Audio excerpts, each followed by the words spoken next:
aynu ku bilownay warbixinteena muwaadin Axmed Cabdilaahi Jaamac oo inta badan ka howlgala wadooyinka kala duwan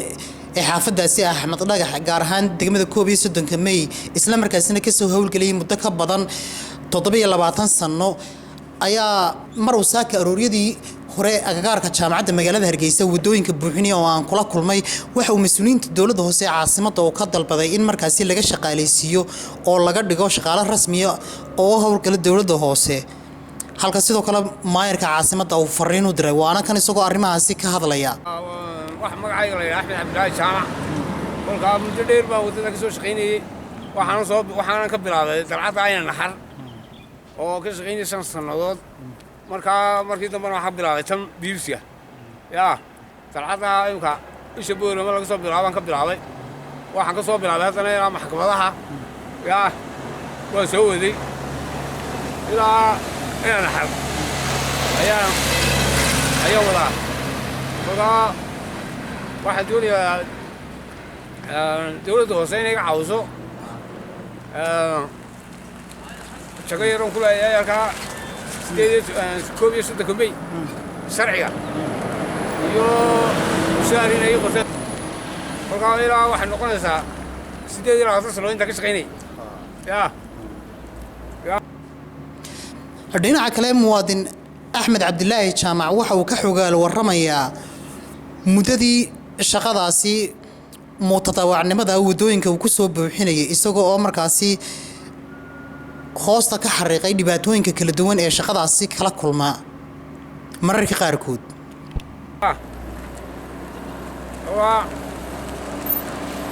waa tahay wadooyinka tabarucaadka sida tabarucaadka uga soo shaqaysay oo ka waran maxaa dhib kala kulmay wax dhibo igala kulmay ma jiro waa tahay lacag yaraanta mooyaane kolkaa qoladan basaska ayaa sodon kun siisa sodonkaa kunba ayaa wax lacagaa qaata waa tahay marka mas'uuliyiinta dawladda hoose halkan maxaad fariin aad u marinaysaa waxaan fariin u marinayaa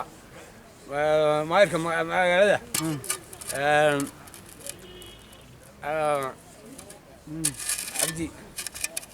عبد الكريم أحمد موري وحلا شرعي شقير وأنا أقول يا كوبي سود كمي وحلا هاي وحكو شرعي أنا هينين أنت شرعي يا بحيان له يا إذا لو مشاركة يقرأ له يا واطي بل لنا عقب كوكله إنك كارون كو كافرديا كارون كي وجود كبير نسي لقاعد عاونها سي كارون عصب لقاعد عاونها سي وجود كبير نسي ما كارون بعنا سكر واطي فقاعد يدبن كارون أو بعنا يا وقاعد أنت عشان تشوف كبيرة أيه طبعا سنتوي isla dhinaca taminta soo jeedinta isku habeynta waa anigu ay dur soo raayay khayrayntan warbixinta warbixin laamida inuu ku kulmi doono saas ma dhafna wabillahi tawfiiq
socday